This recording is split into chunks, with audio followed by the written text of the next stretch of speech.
Est-ce que vous allez bien ce soir? Moi, je vais bien en tout cas. Et vous, du coup, comment vous vous sentez? Si quelqu'un se sent bien, lève la main. Ok, je suis content. Qui se sent en feu pour Jésus? Ok, il y a certains qui ont levé la main par la foi.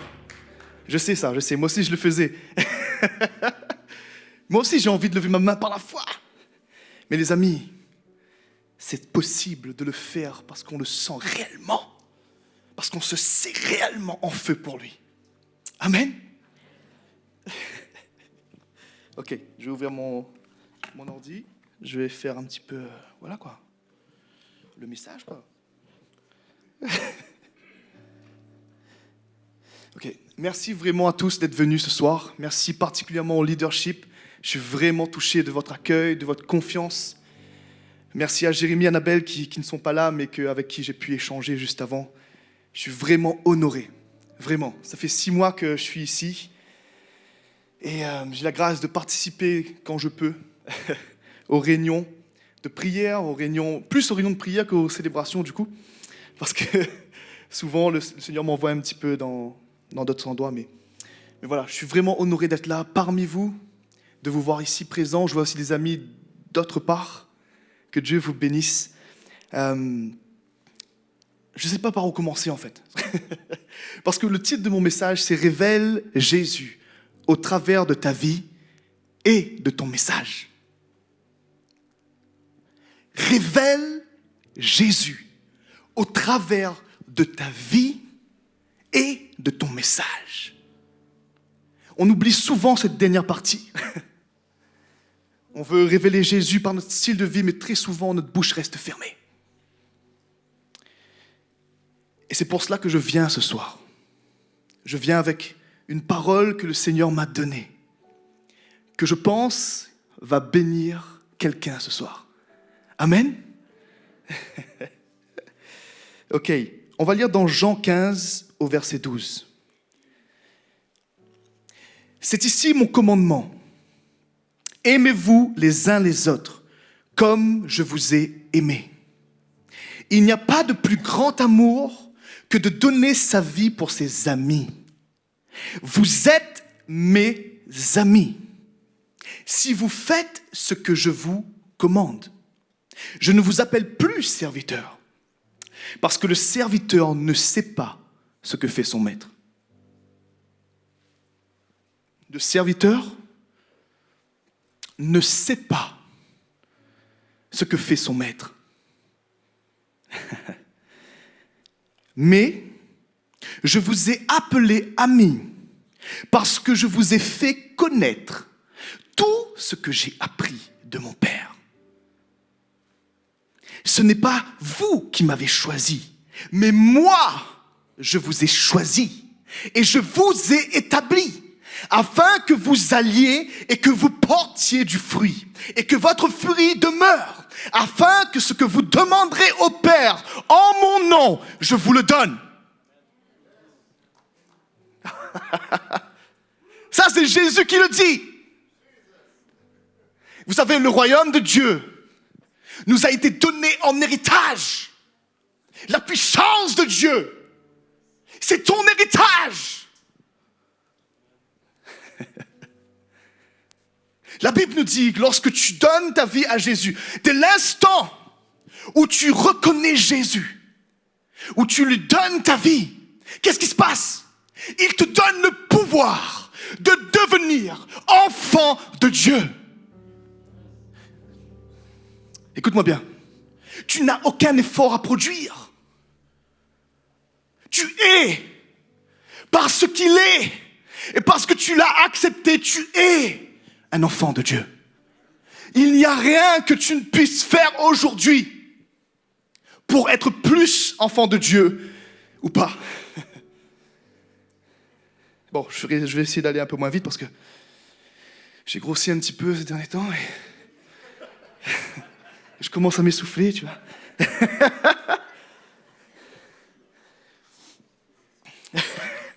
Bon, il faut que je fasse du sport. Le Québec, c'est pas la même vie. Hein. Les burgers, tu vois. La poutine. poutine. Wouh, la poutine, yes. Ok, les amis, pourquoi je vous dis ça? Je vois des chrétiens autour de moi, partout où je vais. Et la plupart du temps, je vois des gens qui sont comme là. Ils marchent. C'est lourd. C'est lourd. Leurs visages sont souvent, pas tous, mais souvent, sont creusés, sont fatigués. Mais les amis, ce n'est pas l'héritage que nous avons reçu avec Jésus. Oui, il y a le dur labeur. Ça, je ne peux pas dire le contraire. Oui, il y a des choses que nous devons produire parce qu'il faut que le royaume de Dieu avance. Oui. Mais écoutez-moi bien, les amis. Nous ne prions pas pour que Dieu nous donne de la joie, par exemple. Il nous l'a donné déjà. En fait, les amis, la vraie réalité dans laquelle les chrétiens doivent entrer, c'est cette réalité de ce que Jésus a accompli à la croix. Ta joie ne vient pas de tes circonstances. C'est pas parce que je me sens bien aujourd'hui. D'ailleurs, c'est pas trop le cas, je me sens un peu à l'étroit là-dedans.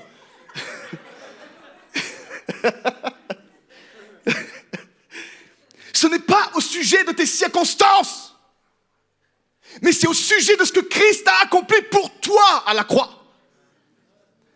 Pas pour les chrétiens. Parce que j'entends des chrétiens parler, oui, Jésus est mort à la croix pour les chrétiens.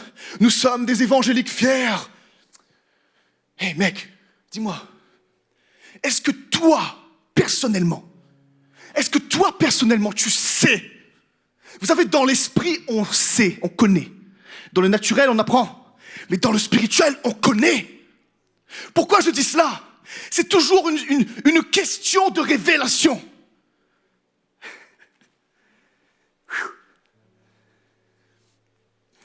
C'est une question de révélation.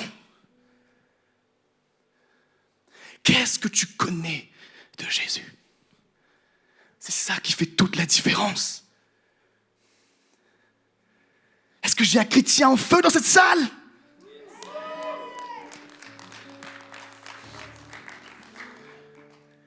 Vous savez, Jésus ne cherche pas un peuple qui se scarifie.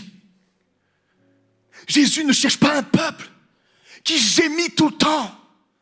Parce qu'il y a un temps pour chaque chose. Oui, il y a le temps où nous allons devant le trône de Dieu. Et que le Seigneur nous saisit dans l'intercession pour pousser des soupirs, pour pleurer sur notre nation.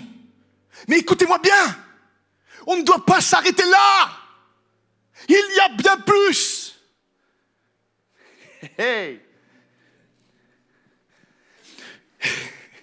Les amis, écoutez. Enfin, je sais que vous n'avez pas trop le choix d'écouter. Écoutez bien, notre révérence, notre état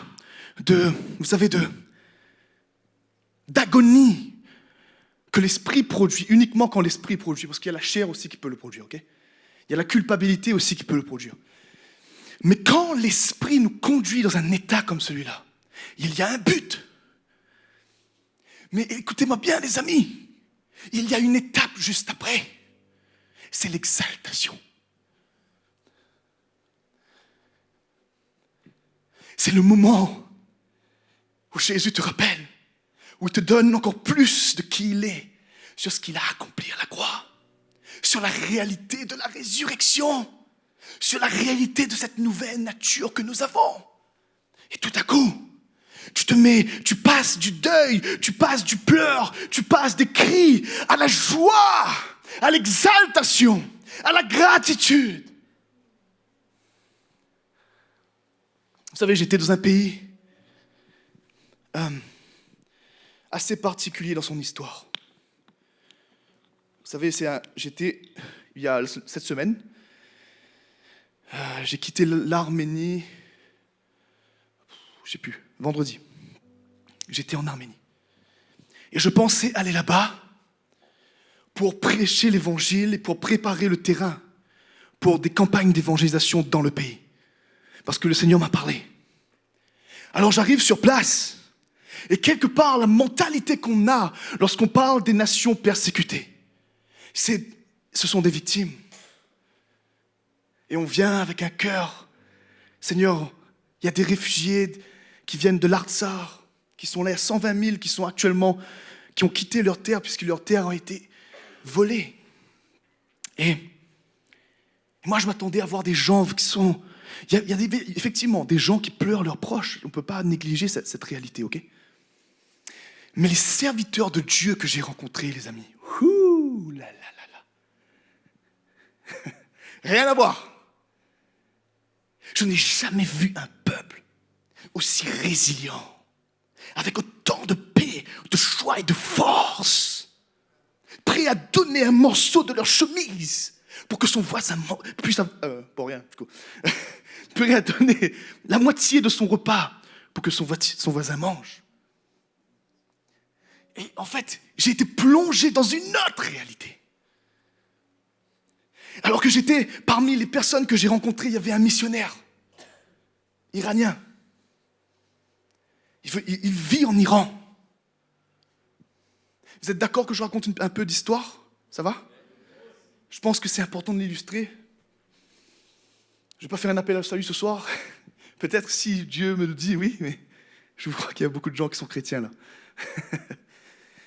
Alors, je suis allé rencontrer... Ce gars-là est venu quand j'ai prêché dans une église. Et il avait son traducteur avec lui. Et c'était la seule rendez-vous qui n'a pas été initié par celui qui a préparé mon voyage. Mais alors qu'à la fin de la célébration, je vais le voir. Enfin, il vient me voir, pardon. Son visage, la lumière qui se dégageait de lui m'a tellement frappé. Et je me suis dit, c'est pas possible. Il parlait ni anglais, il parlait que l'iranien. Il y avait son ami qui traduisait. Et là, je lui ai dit, mais... Il m'a dit, merci. Il m'a dit, on a besoin de ce type de liberté. Des prédicateurs qui prêchent avec autant de liberté en Iran. Mais pour l'instant, c'est impossible. Mais je crois. Il y avait tellement de puissance dans ce qu'il disait. Je me dis, mais Seigneur, il vient de quel monde ce gars? Il vient de quel monde? Et là, je lui ai dit, mais dis-moi, est-ce que tu me ferais l'honneur qu'on puisse manger ensemble? Parce que manger, c'est important. Jésus mangeait avec ses disciples, ok? Bon. Autour d'une table, il y a beaucoup de choses qui se passent. Et je lui demande si c'est possible. Il me dit, oui, bien sûr. Je lui dis, ok, on cale le rendez-vous 2 jours plus tard, je crois. Je me retrouve assis avec lui à table.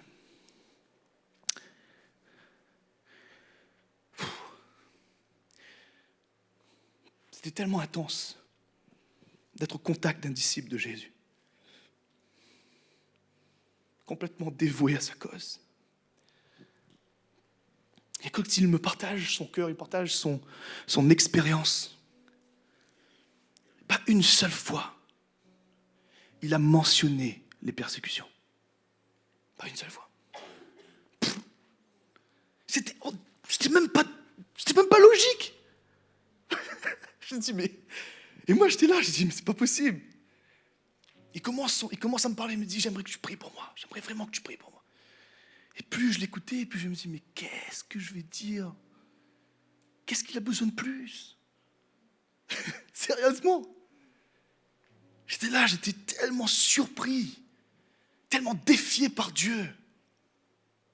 Et le gars était tout mince. Et à un moment donné, je lui demande, mais quelles sont tes conditions actuelles? Parce qu'il était en train de preach the gospel, you know. Je lui dis, mais dis-moi, comment tu vis la persécution dans ton pays? Parce que j'ai posé la question à un moment donné, j'ai envie de savoir, tu vois, comment ça se passe.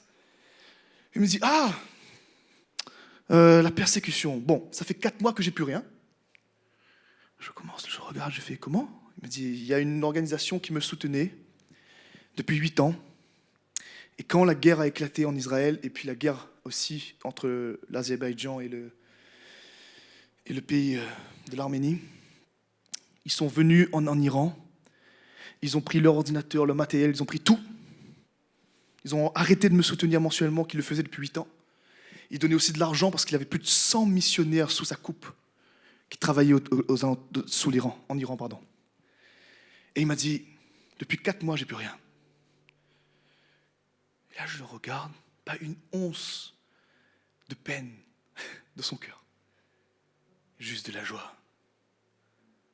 Et là, je lui dis, Seigneur, c'est pas possible. Qu'est-ce que tu veux me donner comme leçon? C'est pas très compliqué, mais... Et là, il me donne ce bracelet. Le Père, le Fils et le Saint-Esprit. Et ça, c'est le peuple. Et il m'a dit, à chaque fois que tu vas regarder ce bracelet, prie pour moi. Et prie pour que je puisse continuer à prêcher l'évangile. Il était venu en Arménie parce que son ami l'avait invité pour écouter mon message. Et aussi parce qu'il il voulait essayer de se réconcilier avec l'organisation. Ils ont fait comme s'ils n'ont pas entendu. Bref. Et son attitude, ce gars qui avait le même âge que moi d'ailleurs, dégagé, j'étais juste ébloui. Je dis, mais c'est pas possible. À la fin, je le regardais et je lui ai dit, mais tu sais quoi? Est-ce que toi, tu peux prier pour moi? On a besoin, les amis, de ces gens-là. Je ne veux pas comparer, on n'est pas dans les mêmes réalités. Ils sont dans une autre réalité. Ce qui est nécessaire par rapport aux conditions dans lesquelles ils vivent. Je ne veux pas comparer avec ce que nous, on vit. Mais on a une grâce, les amis. Et quand je lui ai dit la réalité de l'évangélisation en Occident, il m'a dit, mais il ne savait même pas, en fait. Il ne s'était même pas posé la question. C'était même pas... Et pour lui, c'était presque totalement en dehors de l'évangile, comme si que je lui parlais d'un autre truc. Il m'a dit, ah bon, les gens font ça? Ils ne sont pas... Ok. Bon, je vais t'expliquer un petit peu comment nous, ça fonctionne. Ils font des groupes de 5 personnes. C'est ça l'évangélisation, c'est ça les églises. Écoutez bien. Un qui est sauvé évangélise 5 personnes. Et il s'occupe de ces 5 personnes. Il n'a pas le droit d'aller à plus de 5 personnes. Parce que s'il se fait arrêter et torturer, il n'aura pas plus de noms que ces 5 personnes. Il ne pourra pas dénoncer tout le monde. Donc, une autre réalité. Il me dit, quand on se réunit dans les taxis, on se réunit sur les montagnes, on se réunit dans les caves, jamais à la même heure, jamais à la même... Enfin bref, c'est une autre réalité. Et les gens sont accrochés à Jésus. Il m'a dit, je lui demande, mais comment ça se passe pour le miraculeux? Il m'a dit, mais ça c'est normal. C'est la base. C'est la base. Et je me dis, mais c'est fou. Et j'apprends après que l'organisation qui le soutenait ne lui donnait aucun outil pour être formé dans la parole. On leur a juste appris un principe qui est soit un éléphant qui prend plus d'1 an de gestation pour faire un enfant, soit un lapin qui fait beaucoup d'enfants tout le temps. Et ça, c'est la mentalité de l'organisation. Donc nous, on ne veut pas faire de toi un éléphant, on ne veut pas te donner trop de trucs de la parole. On te donne juste ce que tu as besoin, tu dois prêcher l'évangile, quelques principes, c'est tout. Et on vous envoie dans votre pays. Et j'étais touché, je me dis, mais c'est pas possible. L'injustice. Nous, on mange la parole. Les gars, on mange, on digère, on mange. On a des messages incroyables, des prédicateurs incroyables. On mange. Waouh, je dis, mais Seigneur, aide-moi. Et je ne suis pas en train de dire que c'est mauvais. Je veux juste vous faire réaliser la grâce que nous avons, les amis. Nous avons une grâce. Mais je peux vous dire une chose. Elle a une limite, cette grâce. Je parle en termes de liberté. Elle a une limite. Parce que la persécution vient. Je parlais ensuite L'après-midi, le Seigneur m'a visité. J'ai été littéralement percuté par le Saint-Esprit. Et mon cœur d'évangéliste s'est réveillé. J'ai dit, Seigneur, c'est pas possible. Qu'est-ce qu'on peut faire pour eux, Seigneur? Qu'est-ce qu'on peut faire pour eux, Jésus? Bref, il y a quelque chose qui est né. Un jour, si Dieu permet, je le partagerai.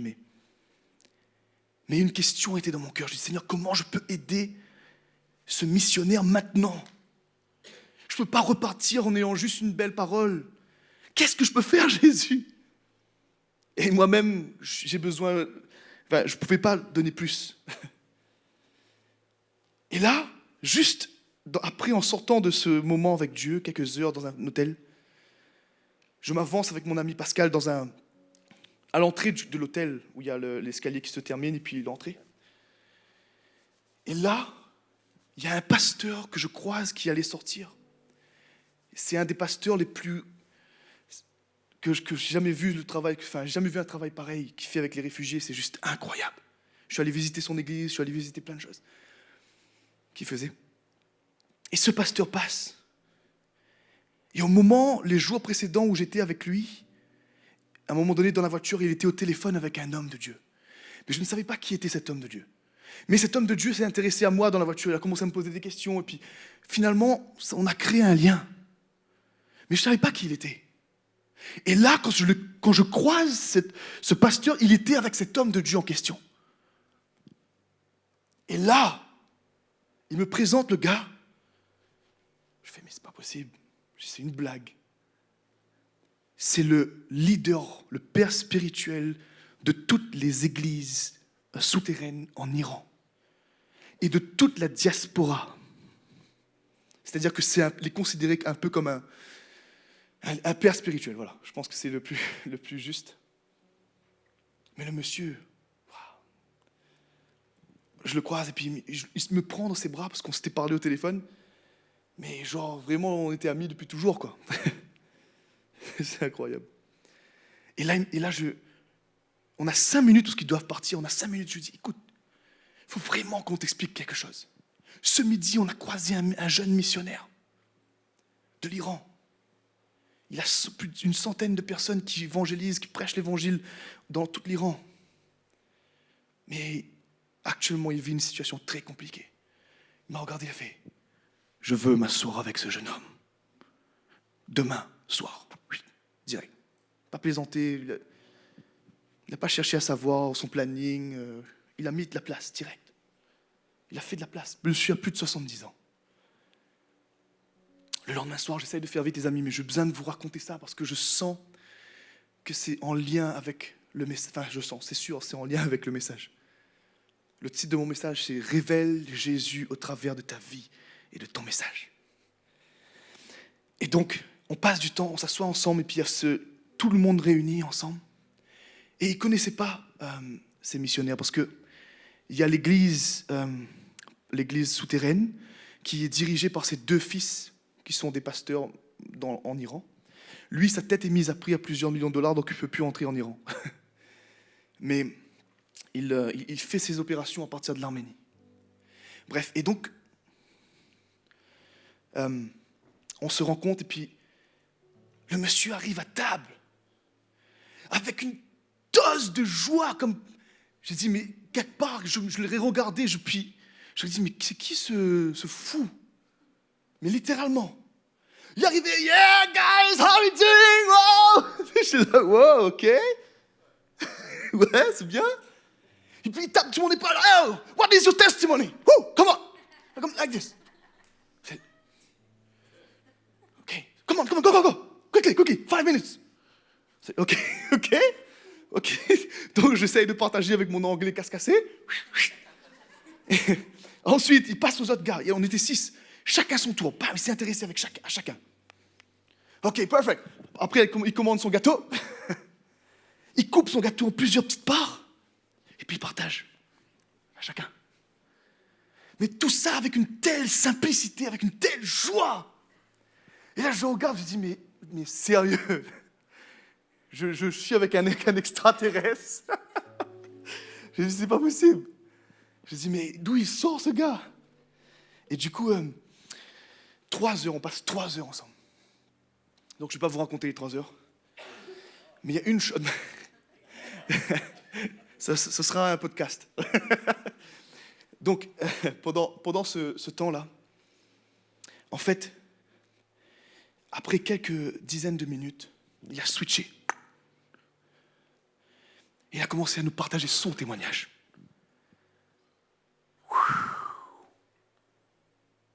Je me dis, mais waouh!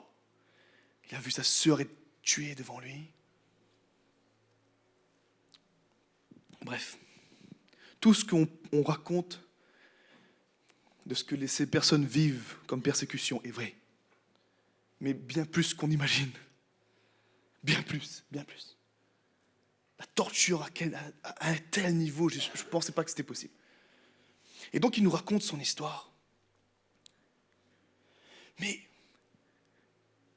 en fait, c'était comme si quand il prêchait, c'est comme si que la silhouette de Jésus se dessinait à côté de moi. Il prêchait, mais il ne nous regardait pas, il regardait quelqu'un d'autre. Il regardait quelqu'un d'autre.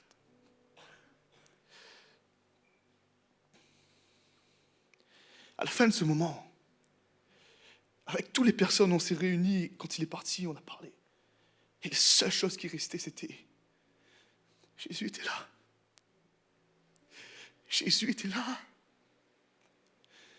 La seule chose que j'avais envie dans mon cœur, la seule chose qu'on avait envie, c'était d'aller dans la présence de Dieu. Et de dire, Seigneur, révèle-toi à nous. Mon ami Pascal, qui est pas mal cérébral, était en feu. Jamais, le gars, il était en mode, il allait conquérir la planète, quoi. Mais je me dis, et en fait, après ce moment-là, j'ai réfléchi, j'ai prié, j'ai dit, Seigneur, mais qu'est-ce que tu veux nous dire? J'ai compris une chose, les amis. C'est que Jésus recherche des amis. Vous savez, le serviteur fait un bon travail. Le serviteur, j'ai noté un truc, attends, je vais dire. Où c'est écrit ça? Ok. Le serviteur fait un bon travail. Mais l'ami transmet le cœur. Un serviteur exécute. Mais un ami transmet, révèle. Dieu ne cherche pas un peuple uniquement qui prie. Il ne cherche pas uniquement un peuple qui lit la Bible. Il ne cherche pas uniquement un peuple qui vient à l'église, qui est fidèle, qui donne sa dîme. Il cherche des amis. Des amis, les amis. Des amis, les amis. Vous savez, un ami connaît le cœur de Dieu. Ton ami connaît tes intentions. À force de passer du temps avec toi, il connaît, il te découvre. Et ce n'est plus une question de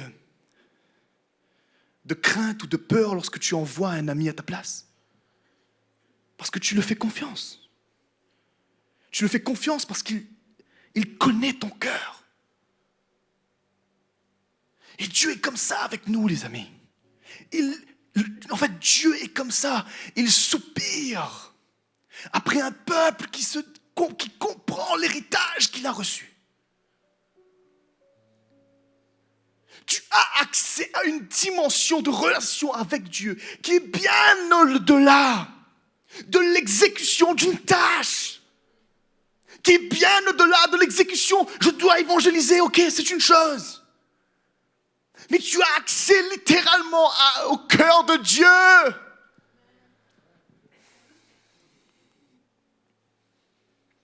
Tu as accès à ses intentions.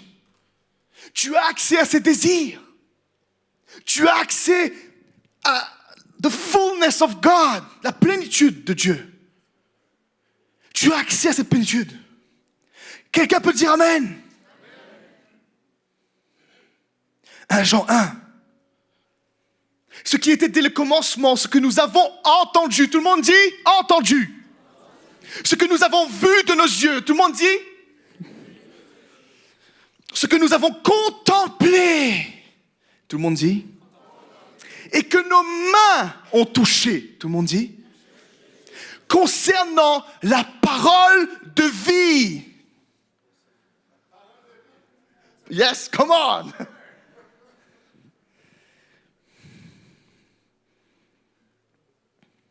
Car la vie a été manifestée. Et nous l'avons vue. Et nous lui rendons témoignage. Et nous vous annonçons la vie éternelle qui était auprès du Père et qui nous a été manifestée. Ce que nous avons vu et entendu, nous vous l'annonçons à vous aussi, afin que vous aussi vous soyez en communion avec nous.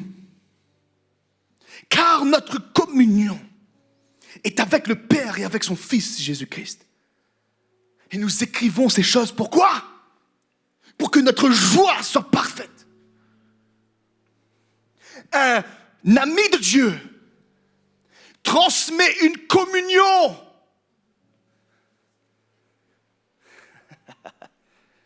Pas juste une pensée, pas juste une parole. Lorsque tu es ami avec Dieu, lorsque tu as expérimenté Dieu, tu transmets une communion. Tu invites les gens à communier avec Dieu, à avoir une relation avec Dieu, à goûter Dieu. Non, pas un plat chauffé. Pas le repas de la veille. Pas ton histoire en 1978 quand le Seigneur t'a sauvé. Non! Quelque chose de frais, maintenant. Et encore une fois, je ne suis pas en train de dire que raconter ton témoignage que tu as vécu est mauvais. C'est pas ça que je dis. Ce que je veux te dire, c'est que tu as accès à une réalité. Actuellement, maintenant. Ne viens pas juste chercher une visitation de Dieu ici. Parce qu'il repose, il demeure en nous. Lorsque Dieu vient, il fait son habitation en toi.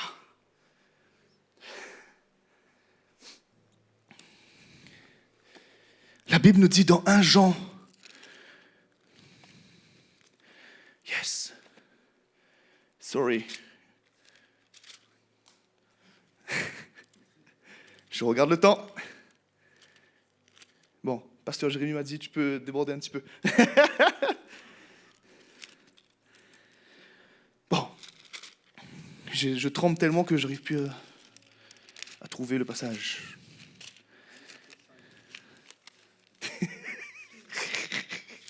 Ok.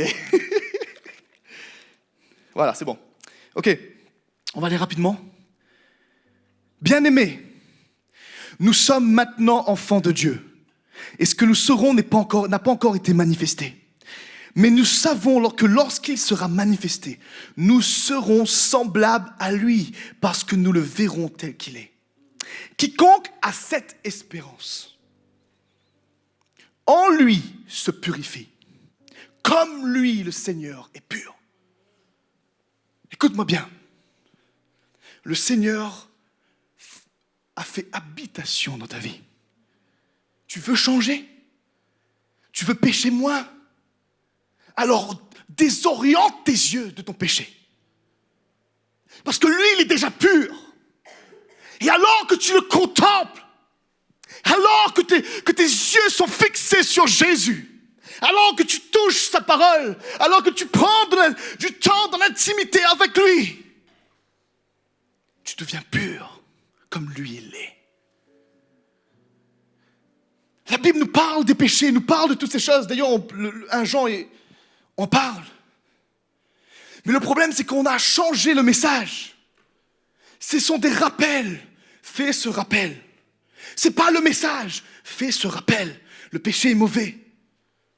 Mais le message, c'est que Jésus est mort pour toi et moi. Son sang a coulé à la croix. Il a vaincu la mort. Il a vaincu le péché. Il a traîné le diable en justice. Et tout acte réservé contre toi et moi ont été détruits dans le nom de Jésus. Et il a libéré une puissance qui a littéralement délogé toutes les dominations. Amen. Et plus tu fixes tes regards sur lui, plus tu contemples la parole de vie, plus tu touches la parole de vie, plus tu prends du temps avec Jésus, alors plus tu changes.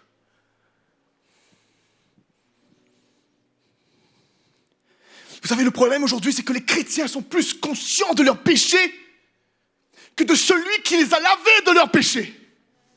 On pense que Dieu va nous laver, mais non! Il l'a déjà fait. Eh oh! Êtes-vous chrétien? On fait des rappels. Mais le rappel, en fait, les amis, c'est juste de vous rappeler qu'il y a une grâce qui a été libérée à la croix. Cette grâce est là pour t'empuissancer, pour que tu puisses marcher dans la justice. C'est pas ta capacité à changer. C'est pas ta capacité à te morfondre sur ton péché. C'est pas ça qui va changer quelque chose. C'est quand tu vas simplement demander à Jésus, révèle-toi à moi, Jésus. Je suis qu'un simple pécheur. Je lutte avec tel péché. Mais Seigneur, tu as fait toutes les choses parfaites à la croix. Tu as tout accompli. Montre-moi. Révèle-le à moi. Le problème aujourd'hui, c'est qu'on est plus conscient de notre péché que de qui est Dieu. On a l'impression qu'il est loin et qu'on est là en train de chercher révérence. Alors qu'il est juste là. Il est juste là. Il te tend la main. Maintenant, il te tend la main. Il ne veut pas juste que tu te sentes mieux. Il ne veut pas juste que ta culpabilité soit un petit peu essuyée. Il veut que tu changes de vie. Il veut que tu changes de vie. Woo! Can I preach the word of God?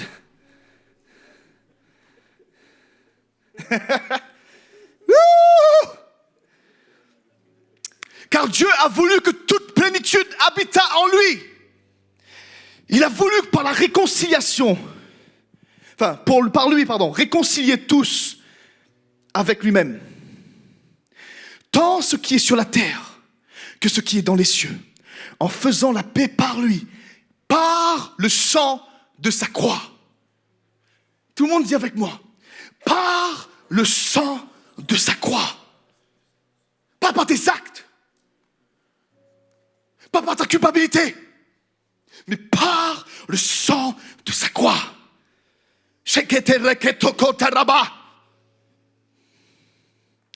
Et vous qui étiez autrefois étrangers et ennemis par vos pensées et par vos mauvaises œuvres, il vous a maintenant réconciliés par sa mort dans le corps de sa chair pour vous faire paraître devant lui saint,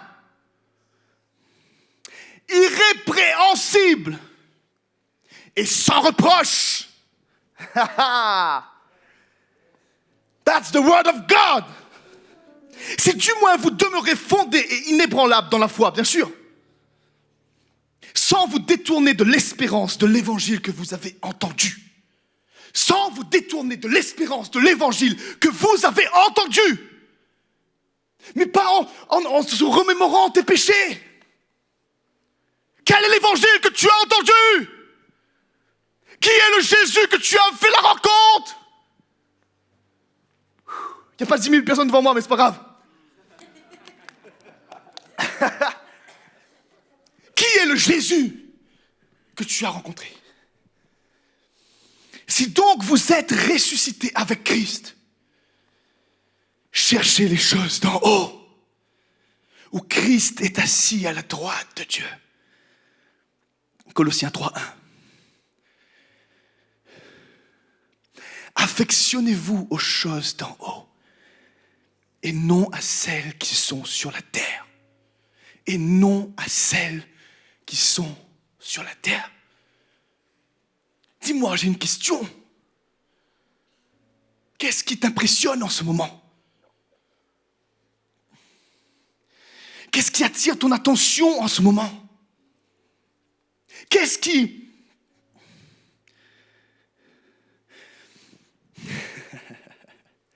Quel est le centre de ton attention en ce moment? Qu'est-ce qui t'émerveille? Je dis bien, qu'est-ce qui t'émerveille? Est-ce que c'est ta nature pécheresse? Parce que si c'est le cas, tu dois vraiment te repentir. Nous devons nous repentir, oui. C'est parce que Dieu nous appelle à une autre réalité. Qu'est-ce qui t'émerveille? Qu'est-ce qui est ton trésor? La Bible nous dit que là où est ton trésor, là est ton cœur. Qu'est-ce qui est ton trésor? J'ai entendu des prédicateurs oser dire qu'en fonction de tes dons, tu peux avoir un trésor qui diffère des autres. Genre, tu es entrepreneur, donc affectionne-toi des choses de l'entrepreneuriat. That's not the word of God. Ce n'est pas la parole de Dieu, les amis. Affectionne-toi des choses d'en haut. Là où est ton trésor, là sera ton cœur. Il n'y a qu'un seul trésor que nous devons avoir, les amis. Ce trésor, c'est Jésus-Christ de Nazareth. Et t'inquiète pas, la Bible nous dit même que la science, la connaissance se trouve en lui. Lis Colossiens, c'est tellement incroyable cet épître. Tout se trouve en lui. Tu veux le mindset pour le business? Regarde à Jésus. Passe du temps avec lui. Fais de lui ton trésor. Et alors tu verras que tout à coup, surnaturellement, les choses vont venir. Et les choses vont se débloquer. Et les percées par-dessus percées. J'entends des témoignages de businessmen qui me disent: Sam, j'ai même pas le tiers de connaissances de ceux qui parlent sur le business. Mais par contre, j'ai plus de fruits qu'eux. Plus d'impact. Parce qu'il y a une différence dès l'instant où ton trésor est déplacé. Est-ce que je parle à quelqu'un ce soir? Qui est ton trésor? Qu'est-ce qui t'attire? Est-ce que c'est l'œuvre de l'ennemi? Mais j'entends des chrétiens qui sont des experts en démons. Il y a un esprit de ceci, de cela, de trucs, de mam, de trucs. Il y a un sorcier qui a fait telle incantation. Je l'ai vu. Écoutez, j'ai pas de problème avec le fait que Dieu nous donne le discernement. D'accord? Mais à un moment donné, à force d'entendre, je me dis, mais quand est-ce que tu parles de ta révélation de qui est Jésus, de la puissance qu'il a libérée à la croix? Qu'est-ce qui t'omnibule? Qu'est-ce qui occupe tes pensées? Parce que ce qui occupe tes pensées, c'est ce qui sort de ton cœur. Et ce qui sort de ta bouche vient de ton cœur. Et ton cœur doit être placé là où il y a le trésor.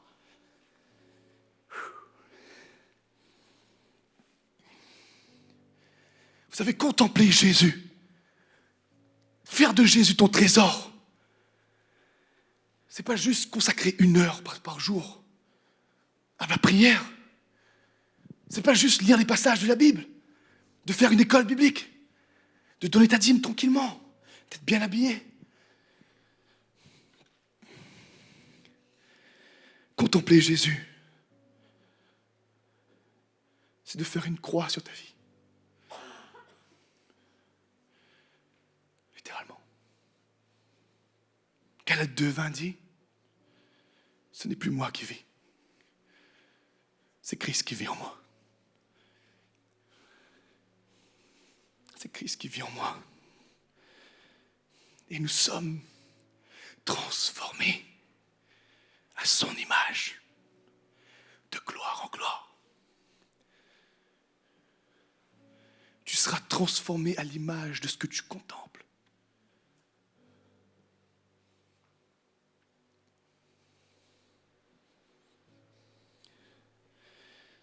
Tu seras transformé à l'image de ce que tu contemples. Est-ce qu'on peut juste, les amis, prendre une décision ce soir? De ne pas chercher à comprendre Jésus. De ne cherche même pas à comprendre ton péché. Ce péché que tu luttes avec depuis des années. Il faut que Jésus devienne plus réel que ton péché. C'est la seule façon qui pourra t'aider. Mon désir, ce n'est pas d'ajouter une charge sur tes épaules ce soir. Je ne veux pas que tu ressortes d'ici avec plus la conscience de ton péché que la conscience de sa grâce, la conscience de sa souveraineté, la conscience de sa seigneurie. J'ai bien aimé ce que le frère Carlos a partagé. Lorsqu'il a dit que, vous savez, il a dit beaucoup de choses, mais il a dit une chose qui m'a frappé. Il a dit, pendant 11 ans, j'étais chrétien. Et je savais que je ne devais pas être dans cet état. Mais je luttais avec cet état pendant 11 ans, alors que j'étais dans l'église, alors que j'entendais des messages. Mais jusqu'au moment où il a eu la révélation de la seigneurie de Jésus.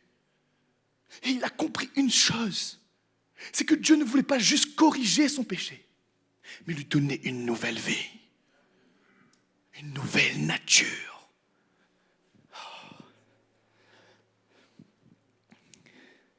Une nouvelle nature. Est-ce qu'on peut se lever, s'il vous plaît?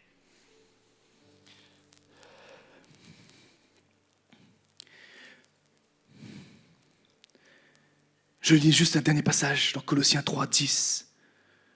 Vous, étant dépouillés du vieil homme et de ses œuvres, et ayant revêtu l'homme nouveau, qui se renouvelle dans la connaissance, selon l'image de celui qui l'a créé.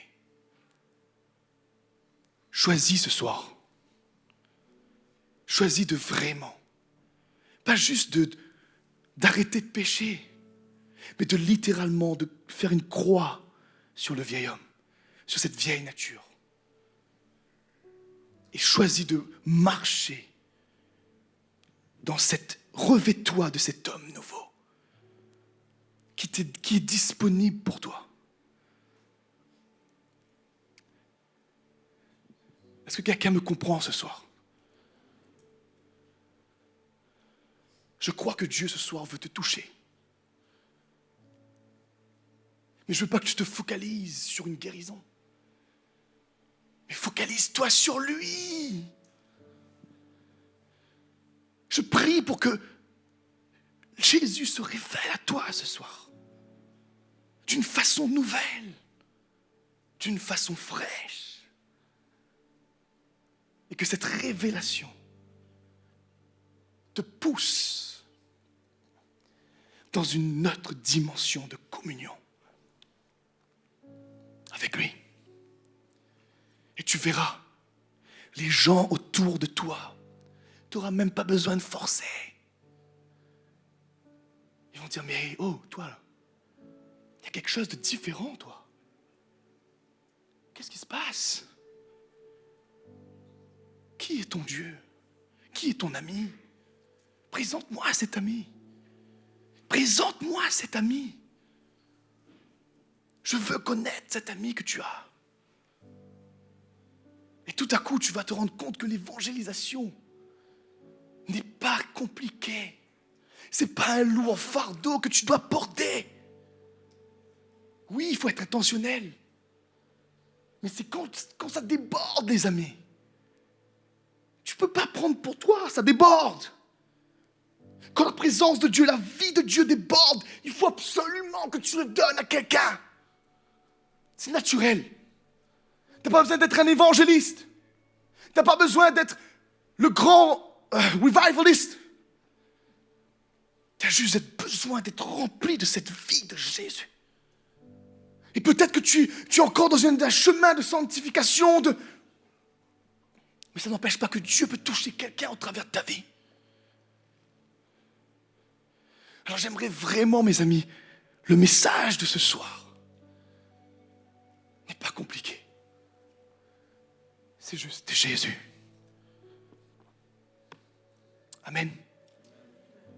Quelle est ta révélation de Jésus? C'est ce qui va déterminer le reste de tes prochains jours. C'est ce qui va déterminer le futur de notre Église. C'est ce qui va déterminer le futur de cette organisation. C'est à quel point le Jésus que tu connais est révélé au travers de ta vie et de ton message. Seigneur, je prie maintenant